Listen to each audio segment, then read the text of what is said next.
To discuss the growing relationship between China and the United Kingdom, we welcome from London Martin Jacques. He is a senior fellow at the Department of Politics and International Studies at Cambridge University and author of When China Rules the World. From Beijing, Peter Ho is an economist and a research fellow at the London School of Economics. Philippe Le Corre is a senior fellow at the Harvard Kennedy School. He joins us from Boston. And here in our studio, CGTN correspondent Nathan King. Welcome to all of you. Peter, let me start with you. Trade between China and the United Kingdom increased by 64% since 2010. So business certainly is booming. What do you see as the major goals for this 9th strategic dialogue? Well, one very, very important issue is, of course, what will happen with trade after the Brexit. And China and the UK are very important trading partners to each other. China is actually already investing a lot in the UK, for example, in Manchester or in Heathrow Airport, in British Telecom, so on and so forth. And the UK is already the second largest trading partner with China in the European Union. At the same time, however, the Brexit will have very uncertain effects on the relation between China and the UK. And it's very uncertain whether the UK, for example, can continue its platform for the internationalization of the renminbi, which at the moment is already the second largest platform in the world for the renminbi. But it's uncertain whether that will continue after the Brexit. So we can see that this will be a major issue that will be discussed over the long term between China and the UK. And of course, there are so many uncertainties around this. So it's not very clear where things will be going. Martin Jacques, Peter Ho raises the point there about Britain's trade relationship with China, indeed Britain's trade relationship with the rest of the world post-Brexit. Let's listen to the British Prime Minister, Theresa May, talking last January about this. Let's watch. I'm pleased that we've agreed to intensify the golden era of UK-China relations.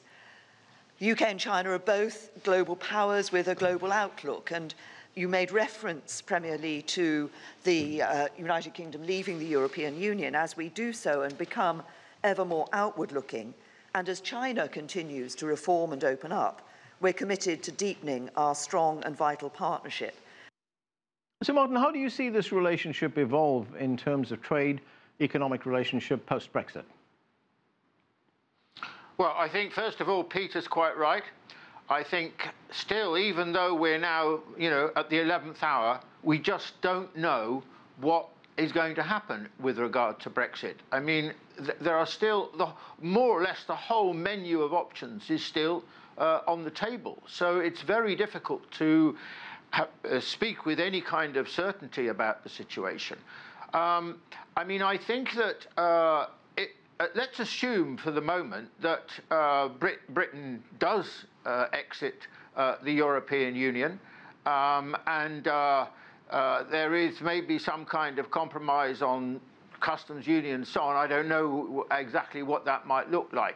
Now, in that situation, it seems to me Britain will certainly be looking for, anxiously looking for agreements. And China is an absolutely obvious candidate.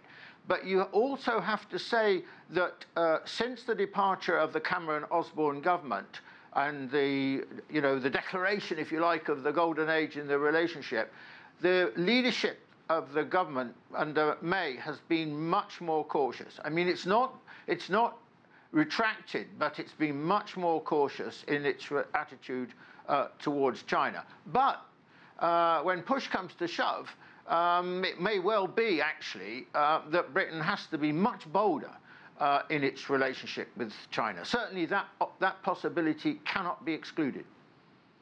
Philippe Le Corre, let's look at some figures here. China is the UK's 5th largest trading partner. That's after the United States and several European countries. Trade between these two countries amounted to just under $78 billion in 2016.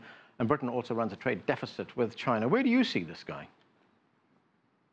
Well, I think the word uncertainty, obviously, is key in this debate. I mean, remember that the person who invented the qualification of golden era was David Cameron, who was the very one who organized a referendum that was lost, and that is now leading to this very uncertain time in terms of the UK probably having to leave the EU in very obscure, under very obscure conditions. On the other hand, you have China, which is also facing a trade war with the United States and was also desperate for partners. So the two countries are kind of looking at reinforcing the golden era concept. But at the moment, there's nothing much bright about it, except that everybody is trying to play a role. I would say that the main problem that the UK has to face is the relationship with the EU, which is the biggest trading partner of the UK,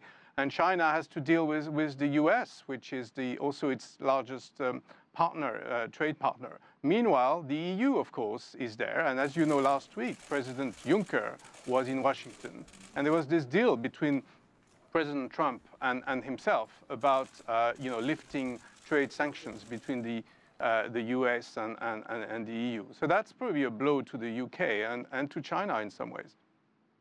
Nathan, there was a news conference. Foreign Minister Wang Yi, as well as Jeremy Hunt, the British Foreign Secretary, held a news conference. This is Foreign Minister Wang Yi at that news conference. 通过对话而非对抗。 Holding dialogue and not resorting to confrontation to deal with trade frictions is China's consistent stance. It's also the only correct channel to solving problems. China's door is always open for dialogue, but dialogue must be held on the basis of equality, mutual respect, and established rules. Any sort of unilateral threats or pressure will result in backfire. Of course, this strategic dialogue is not just about trade relations. It's about international issues, regional issues that are of concern to both countries. What's on the agenda here? Well, I mean, I think one of our guests is right into saying Brexit is the cloud that hangs over everything, because you don't know what the UK is going to become in 2 years. So that's hanging over everything.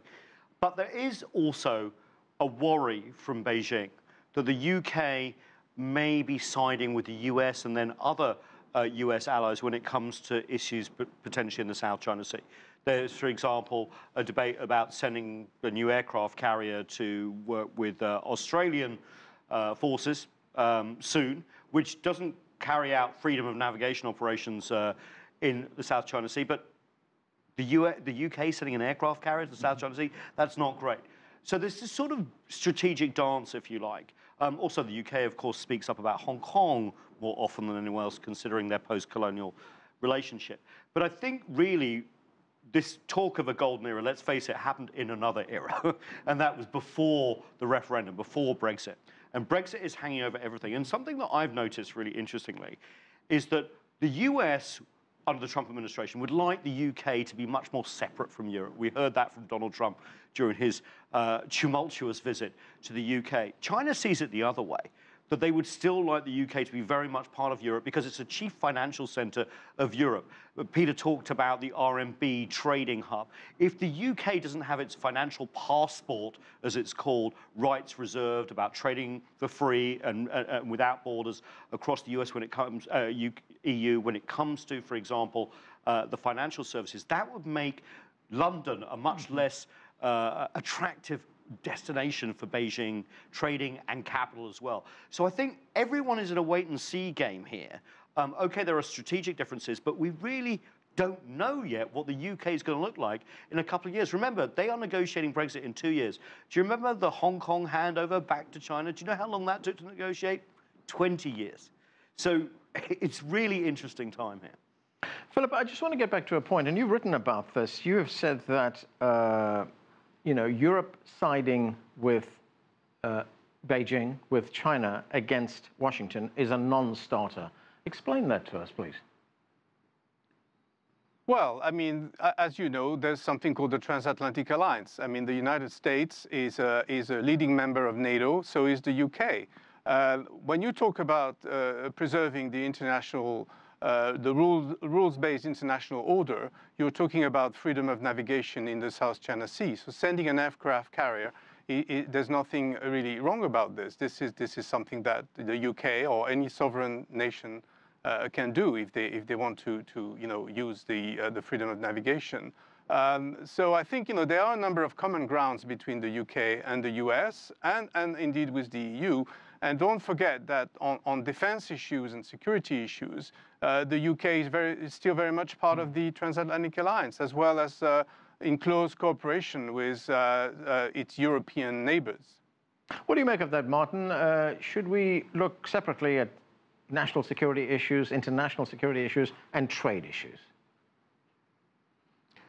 Yes, I think so. I mean, I think Philippe is looking through it slightly through rose-tinted spectacles, really.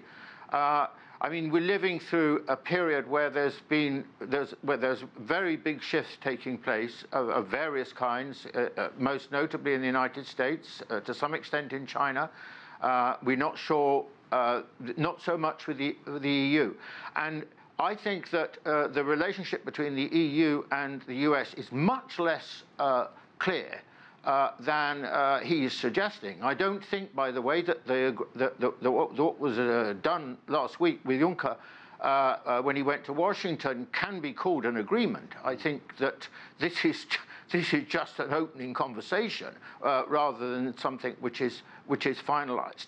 Another point is that while it's true that EU certainly still identifies broadly with the West, as it were, including the United States, it's got much less interest in what happens in the South China Sea than the United States. This is really an American issue because it's about America seeking to maintain its primacy in this part of the world. And I think, this argument about freedom of navigation is just an excuse for the Americans to sail their ships in the sail their naval vessels in the South China Sea. The real interest of freedom of navigation, above all, in the South China Sea is that of China, because for China, this is where 80% of its trade is seabound trade is conducted. So I think that it's very difficult, actually, to freeze the situation in any sense at the moment because we are living through a period of fundamental disruption. The disruption, first of all, is caused by the rise of China. That is the underlying trend which has caused this situation. Trump is essentially, in my view, a response to this.